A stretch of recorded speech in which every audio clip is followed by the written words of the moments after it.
Hello, Scorpio, and welcome. I'm Adriana. I'm an evolutionary life coach. And together, you and I are going to go on a journey, an intuitive journey through the cards to uncover your spiritual message and focus for the week. This first card I'm going to pull is the theme of your week, the spiritual theme. And wow, rebirth. So, okay, reading's over. I don't need to do any more. We are undergoing a big transformation, Scorpio, this week. Keep an eye on that. Keep your wits about you on that. Things may feel out of place, things may feel chaotic, they may feel completely upheavaled on the inside, from the inside out. I don't feel like you're going to be extra sensitive, but I do feel like things are going to feel a little bit like, whoa, not comfortable, not usual, because things are shifting and moving. Big transformation happening inside of you. Big transformation that is going to result in a lot of very fast forward movement, and perhaps also an increase in the number of opportunities and ventures you see happening for yourself. Really drawn to this rabbit here. And rabbit is speed, but it's also fertility and abundance. So in the process of transformation, just know that's where we're headed. Okay, your energy or response to this is Six of Cups.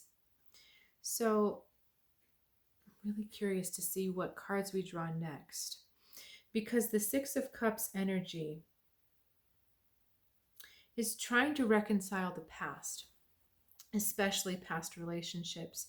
You're almost trying to do your own healing of yourself through these relationships. And you're trying to recognize the parts of you that you have given away, or the parts that were kind of your not self when you were in these relationships. And I feel that you are trying to reclaim this about you. You're searching for that wholeness within. And so there may be a lot of looking back to the past. There may be some thinking about the past. But know that you're doing this for yourself. You're not trying to make this right with the other person. You're trying to make this right within yourself, for your adult self.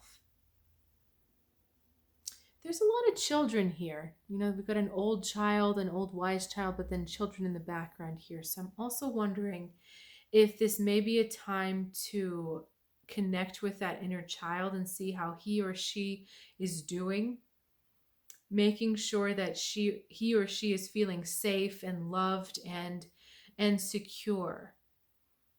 Because in order for the adult self to be rebirthed, that child has to be feeling completely whole, has to be feeling completely with you and not separate from you. So I'm thinking you may need to spend a little time checking in there.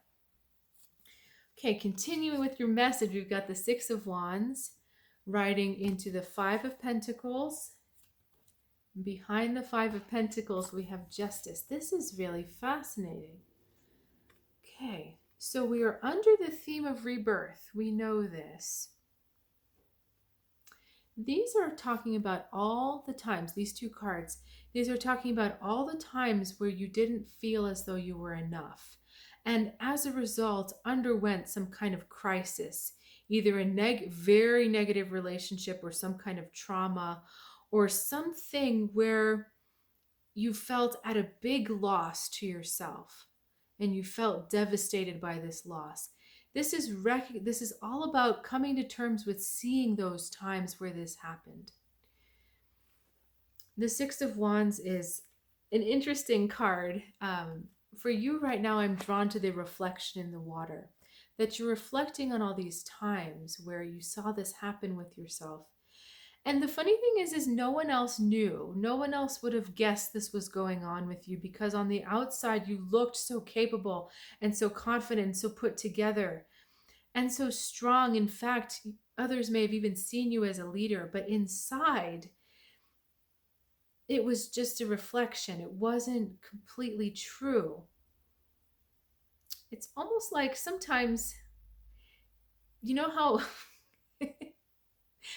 little dogs can be very aggressive if they believe they're being attacked, or they believe that they need to defend their territory. They see themselves as much bigger dogs, And the way they're projecting themselves onto the world is a much bigger dog, but when you physically look at them, they're small. This is the reverse. You're feeling small inside and you feel you have to project yourself even bigger. This is where we come to the Justice card, the honesty card. What is really true? First of all, it's seeing through the illusion that you were being inconsistent there. Do you know what I'm saying? That feeling of being big, that feeling of being strong and a leader and capable was a facade. It was a mask because it wasn't truly how you were feeling on the inside. The Justice card is cutting through that, saying, okay, let's come to terms with this. How do you truly feel on the inside? And if you feel anything less than whole or less than well or less than strong, that's not true either.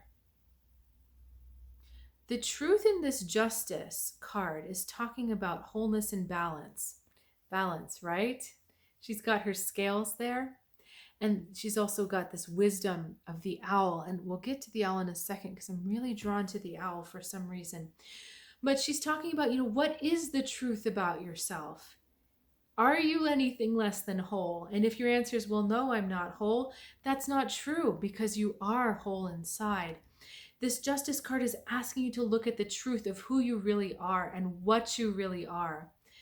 And the Justice card, her sword points upward, which means on the inside, the truth of who you are is positive. It is connected to love. It is connected to the divinity of the higher self, of source. That's the truth. And the owl coming out in the daytime is interesting because owls, we know, are nocturnal creatures. The shadow sits next to the Justice card. So I'm thinking this owl is like the shadow because it belongs to the night. But it comes out during the day to sit next to the Justice card because we're bringing the shadow into the truth.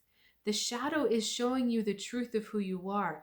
Whatever the shadow is, that isn't you.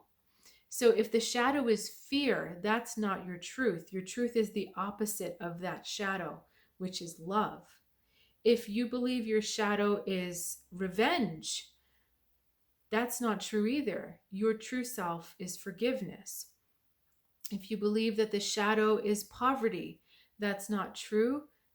Abundance is your truth. So do you see how it's a duality going on? But we're bringing all of this out into the light, the owl coming out into the light and weighing what's really true. There's an Egyptian principle. Some people, or some sources I've read, say that she's a goddess, and it's Ma'at or Mayat, I believe, and she's the one who holds the souls, the scales. And what happens is when you die, your soul or your heart is weighed on the scale next to a feather, and any sins kind of tip the balance heavier than the feather. But a heart that has been virtuous and truthful and loving is the same weight as the feather. And if you have a virtuous and loving heart, you go to the afterlife. If you have a heavier heart because there's been a heavier life of sin and shadow, then you get eaten by the crocodile god. So that's lovely, isn't it? But Libra, the idea is that this is really asking you to look at Libra, I'm sorry. I'm saying Libra because there was this same idea of duality in the Libra reading. So Scorpio, what we're coming to is the truth of yourself, and that will help galvanize this rebirth. When you really come to the truth of who you are, that's the direction of your rebirth, and that's the direction of your fertility and your abundance and your opportunities coming to you. Reconciling who you really were through these relationships, through the past, but understanding that it's about being truthful with yourself now, not something else. So one more card for you. I'm feeling compelled to draw you another card. Another card of a birthening, awakening and rebirth. This bear coming out of hibernation. It's time. We're moving forward. You're definitely going to be seeing some physical changes, some changes to your physical world once this rebirth gets underway. And also trusting that abundance, that fertility. The bear, when they come out of hibernation, they're skinny and hungry, but they know that there's just enough for them to get big and fat again. So at the beginning of this rebirth process, when you finally go through, you may be feeling a little skinnier than usual, a little bit maybe more weak, more vulnerable, more not quite as, your fighting weight, but you're going to get there. You're definitely going to make big progress to get, things are going to start feeling stronger. You're going to find your footing a lot faster. All right. Well, thank you, Scorpio. I love doing these readings, and thank you again for sharing your time and energy with me. If you haven't already, please consider liking and subscribing to this channel. And I'd invite you to check out my website, True Guidance Tarot. Please know that I'm in the process of revamping things, so it's a little bit under construction. But if you need some immediate help or guidance, please let me know. I'm still available. There are still offerings on there. So I will look forward to seeing you next time, and have an awesome week.